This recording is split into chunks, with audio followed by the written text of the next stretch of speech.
પુરુષોમાં વંધ્યત્વ, મેલ infertility અને sperm count વિશેની આ 3 ગેરસમજો તમને અત્યારે જ જાણી લેવી જોઈએ. પહેલી ગેરસમજ એ છે કે કોફી સ્પર્મને નષ્ટ કરી દે છે. પરંતુ હકીકત એ છે કે સામાન્ય માત્રામાં કોફી પીવી સુરક્ષિત છે. માત્ર લાંબા સમય સુધી વધુ કેફીન લેવાથી સ્પર્મની ગુણવત્તા પર નકારાત્મક અસર પડી શકે છે. બીજી ગેરસમજ એ છે કે ટાઇટ જીન્સ પહેરવાથી સ્પર્મ કાઉન્ટ ઘટી જાય છે. પરંતુ હકીકત એ છે કે વારંવાર ખૂબ જ ટાઇટ જીન્સ પહેરવાથી અને વૃષણો વધુ ગરમ થઈ જાય ત્યારે જ સ્પર્મ ઉત્પાદન પર અસર થઈ શકે છે.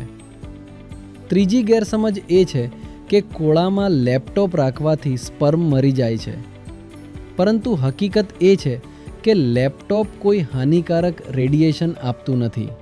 જો કે તેની ગરમી સ્પર્મ ઉત્પાદનની ગતિને ધીમી કરી શકે છે.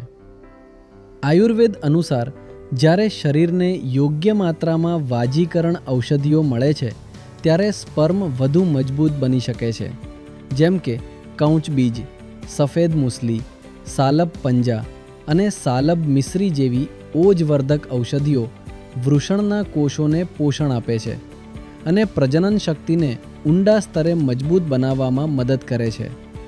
તેથી સ્પર્મ કોમેન્ટ કરો. હું તમને DMમાં એવી તમામ ફોર્મ્યુલેશન્સ વિશે માહિતી આપીશ જે સ્પર્મ કાઉન્ટ વધારવામાં મદદરૂપ થઈ શકે છે.